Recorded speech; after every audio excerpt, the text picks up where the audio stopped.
மயிலாடுதுறை மாவட்டம் மயிலாடுதுறை அரசு மருத்துவமனையில் உணவுத்துறை அமைச்சரும் மயிலாடுதுறை மாவட்ட பொறுப்பு அமைச்சருமான வெங்கட்ரமணன் இன்று ஆய்வு மேற்கொண்டார்.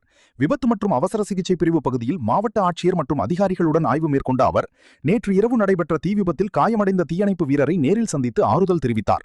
அமைச்சருடன் கூட்டமாக வந்த தவேகவினர் அவசர சிகிச்சை பிரிவு பகுதியில் கூட்டமாக உள்ளே நுழைந்ததால் நோயாளிகள் பெரும் அவதிக்கு உள்ளாக்கினர். அவசர சிகிச்சைக்காக வீல் சேரில் கொண்டுவரப்பட்ட ஒரு நோயாளி உள்ளே சிகிச்சைக்கு செல்ல முடியாமல் மருத்துவமனை ஊழியர்கள் அவதியடைந்தனர்.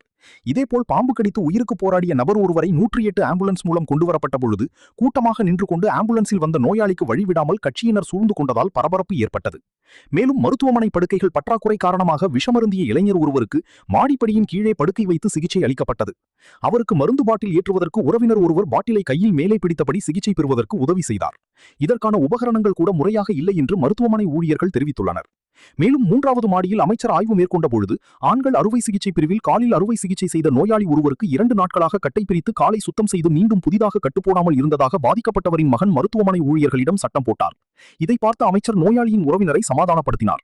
இந்நிலையில் தனியார் புகைப்பட கலைஞர் ஒருவரை வைத்து ரீல்ஸ் எடுத்து சமூக வலைதளங்களில் பரப்பி வரும் மயிலாடுதுறை காங்கிரஸ் சட்டமன்ற உறுப்பினர் முகமது ஜமால் யூனுஸ் ரீல்ஸ் எடுப்பதிலேயே குறியாக இருந்தது குறிப்பிடத்தக்கது.